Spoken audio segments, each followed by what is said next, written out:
JJ, That. welcome to Breakdown. It's May 21. A lot of things happened this past week in the SEC. Yeah, it's been a little soap opera-ish down there. Let's talk about it. Nick Saban and Jimbo Fisher. Ready to do it? And Dion. And Dion. Let's do it. Let's do JJ. it. Nick Saban called out Jimbo Fisher this Wednesday. He was at a press conference or whatever, I'm not sure. He said that Texas A&M bought all of their players, their football players. Texas A&M has the number one recruiting class in college football coming into their school this coming football season. What say you?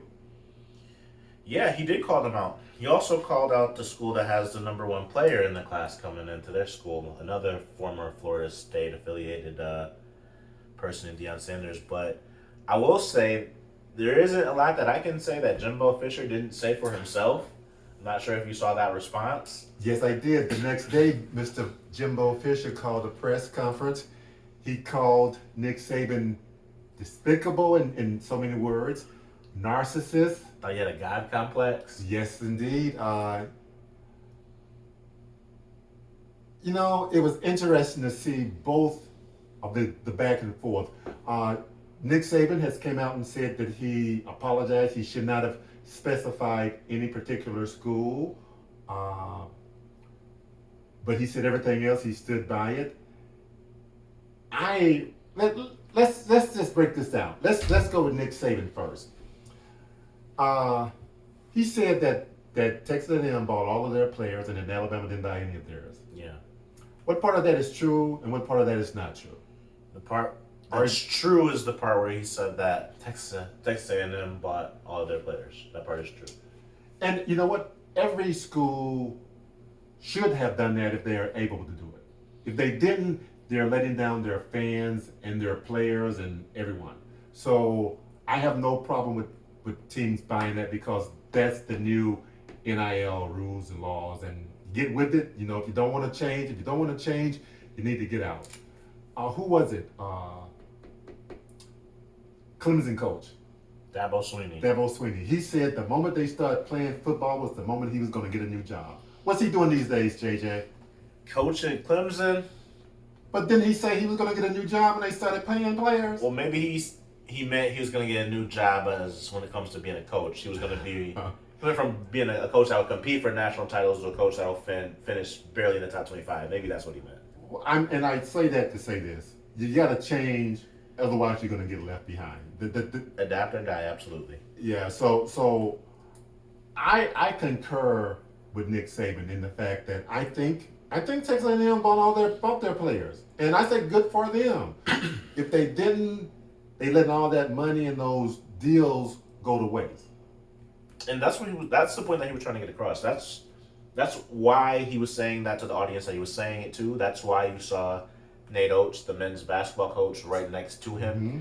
They were at a booster rally trying to incentivize boosters to give a little bit more, give a little bit extra so that that they could compete with the new changing landscape. That's what Nick Saban was trying to convey. And he decided to name drop Jimbo Fisher, and Jimbo Fisher decided to make it clear that he wanted to make sure Nick Saban kept his name out of his mouth. He worked. He worked for him. Absolutely, except for and there's no women involved. But he worked for him at LSU. He knows where the bodies are buried. He can tell you exactly how Nick Saban got what he did done when he went to LSU. He mentioned that, and I thought he was way off base.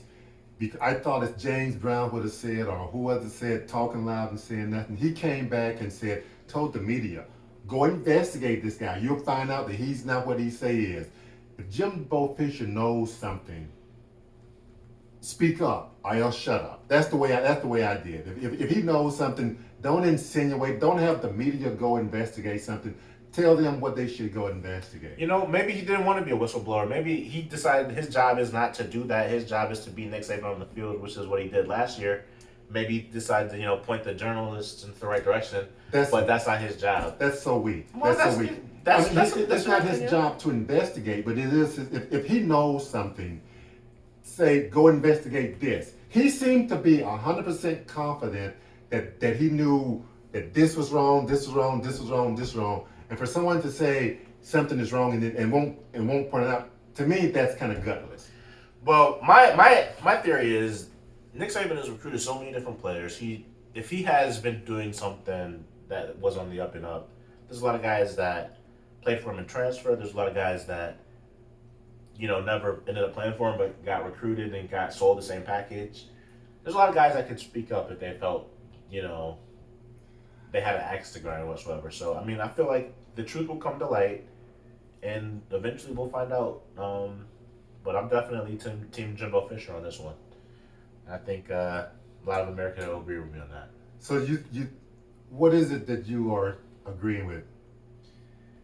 That Nick Saban should not uh, point his fingers at other people while you know. Well, they say if you're living in a glass house, don't throw no stone. But I don't. From my perspective, Nick Saban was just speaking the truth. I mean, he spoke the truth that. No, in my mind, there was one falsity when he said Alabama didn't buy any of their players. That is a pretty substantial falsehood to me. But when it comes to what he said about Texas A&M, I don't think was false. The quarterback Bryce Young at Alabama is getting a pretty penny. I mean, This time last year, Nick Saban was bragging about how he was getting $1 million. Well, I'm not sure. I wouldn't say he was bragging. I think he was complaining. I think he was bragging to recruits. I think he was bragging. Okay. Letting 17 and 18-year-olds know, hey, come to Alabama. Our quarterback is getting $1 million. Okay, we can agree to disagree whether it was bragging or That's whatever, fair. complaining. But JJ, you mentioned him calling out Deion Sanders. And you know what? I always admired Deion Sanders as a player. I have come to admire him as a person with each and every passing day because he seemed to be very, very, very bright to me. He said something that I agree with 101%. He didn't respond to Nick Saban comment immediately when they said Jackson State had paid a guy $1 million. He waited a few hours or whatever, and then he came back and he spoke. He said that Nick Saban was not talking to Jimbo Fisher. He was not talking to Deion Sanders. He was talking to his Alabama boosters. He was trying to let them know that they're going to have to step up their game if Alabama is going to compete. Because right now, as the table is set today, Alabama cannot compete financially with athletes the way Texas A&M can. That's my take on it, and I admire Deion. What do you think about what Deion said? Was Deion speaking the truth? Yeah, I mean, I do think that he was. His motive was to get people to pony up the money. I'm not saying he went about it the best way. I actually don't think he did. But let me ask you this: uh, what do you think the future hold for Alabama given the NIL landscape? I think they will be fine in the NIL landscape. I think they have enough boosters that are willing to invest. I think that they will allocate the resources that they have towards football in a way that I think that they will be able to be competitive in that landscape. I agree. I think they would be competitive. I don't think they will win 5 of the next 10 national champions. All dynasties must end. Well, everything that has a beginning will have an end. Mm-hmm. I agree with you there. I'm just saying, I think NIL is going to have a major impact on the end of their dynasty. That's what I'm saying. But what I'm saying is there are so many teams. USC is really, really getting the recruits there. Texas A&M has the #1 recruiting class coming in this year. I'm gonna say Texas A&M have 6 5-star recruits coming in this year and 20 4-star recruits coming in and 3 3-star recruits coming in. Now some team held entire rosters basically 3-star recruits. Yeah. The previous year, they had a good recruiting class. They had 2 5-star recruits coming in, and they had 15 4-star recruits, and they had 5 3-star recruits. So they had a good recruiting year the previous year, but they upped it significantly with their 5-star recruits to go from 2 5-stars to 6 5-stars. That's a 200% increase. Yeah. That was a huge increase. But I look at the other teams that are potential. I think Michigan is a sleeping giant. I think they are a sleeping giant. What are some of the teams, JJ, that you think that can actually compete in the NIL landscape? Significantly compete? I think on a year in year out basis, I think teams that have the finances behind them. I think Can you teams in conferences such as the SEC and Big Ten, teams that annually get the revenue that those conferences get, and teams that have the alumni base and the boosters to support such a competitive landscape. I think USC, as you can see how they got all their transfers. I think USC is showing that, so they're flexing their muscles a little bit. I think Michigan is absolutely a school that has the ability to compete. I think Ohio State has that same ability. I think I don't think Michigan has yet gone out and competed up to their capability. yeah, I don't think they have either, but I think they're a school that has the resources to do Agreed, so. agreed, I think agreed. Texas has shown their offensive line scholarship. I think Texas has shown the ability to compete. Texas A&M. I think Ohio State. yeah, I said Ohio State. Okay, Right okay. after Michigan, I think Ohio State. I think Given a school like Penn State is actually interesting to me because I saw that they were petitioning some of their alumni base to pony up money, like just anywhere from $5 to $50 per month every month. yeah, just their season ticket holders and their fans, which is an interesting way to go about it. Well, let me mention another school that I kind of dear to me because I got a couple of degrees from that school, Michigan State. They were able to give their football coach a very, very significantly unexpected, by most people I would think, increase. If they were to put some of that money aside for football specific athletes, how competitive could they become? They could be an incredibly competitive contender. They could usurp a school like Penn State potentially if they allocated the money in the right way. And when I say put some of that money, I don't mean put none of the money that's going to Mel Tucker, but I mean some of the boosters. Michigan State has a couple of billionaire boosters that if they were to say, well, I want this football program to be a little bit better, they would be able to compete with the finances of a lot of other schools. Yeah, Matt Ishby is a billionaire. Dan Gilbert's a billionaire. There's a lot of Two Michigan State yeah.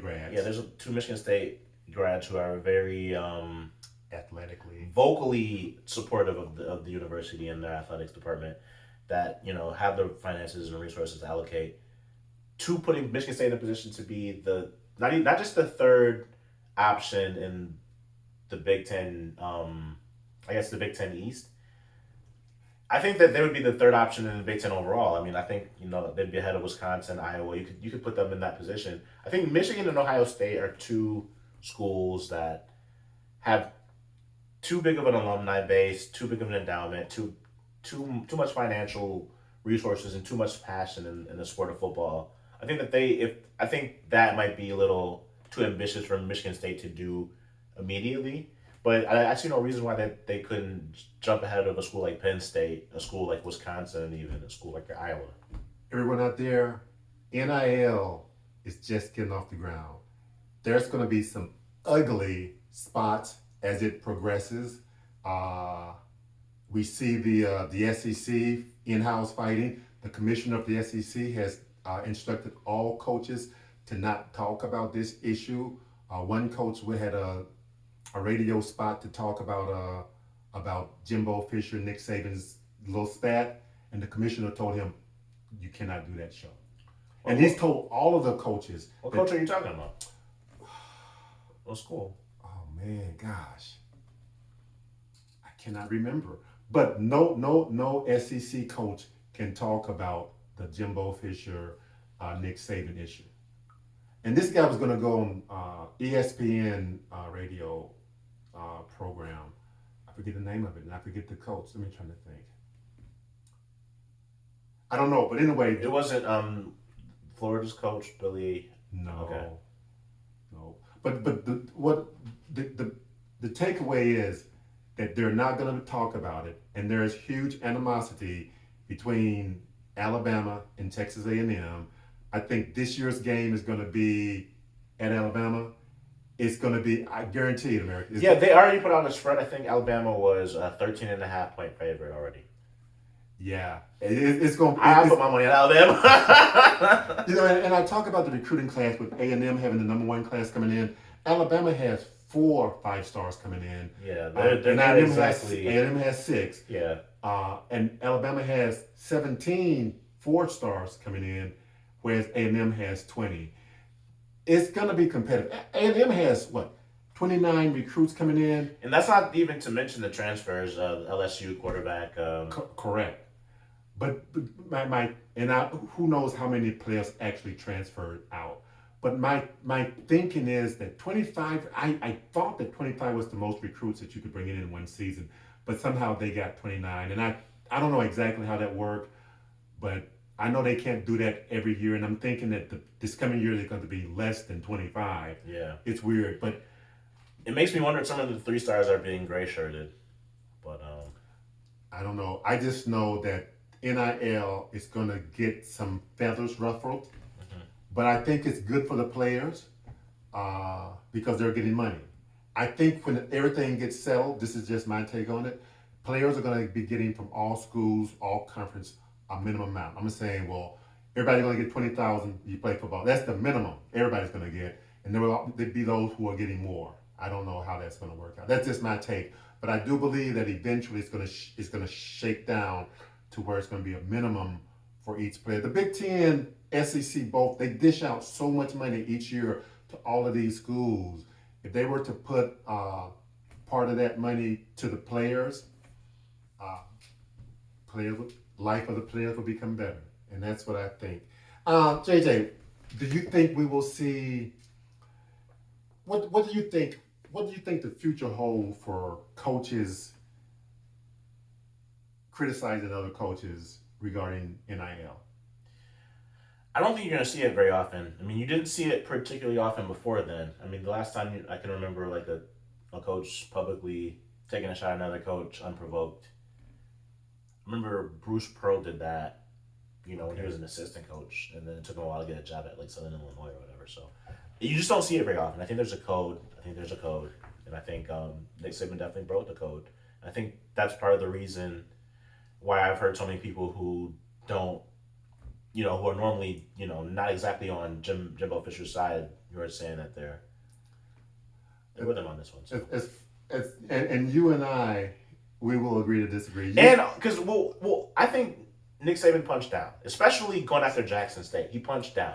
You don't punch down. I think it makes you look bad when you punch down. You don't punch down. You can punch up. You never punch down. I think Nick Saban punched down by going after Texas A&M and by but specifically going after Jackson State. What are you trying to do with that? Well, I take it for. I take Deion. What Deion said is exactly what I take it for. But I just think it was uncalled for by Jimbo Fisher to call Nick Saban, who says he thinks he's godlike, called him despicable, says he's a narcissist. All of those things may be true. A lot of coaches have humongous egos, and I think Jimbo Fisher has a humongous ego as well. Absolutely. I just don't think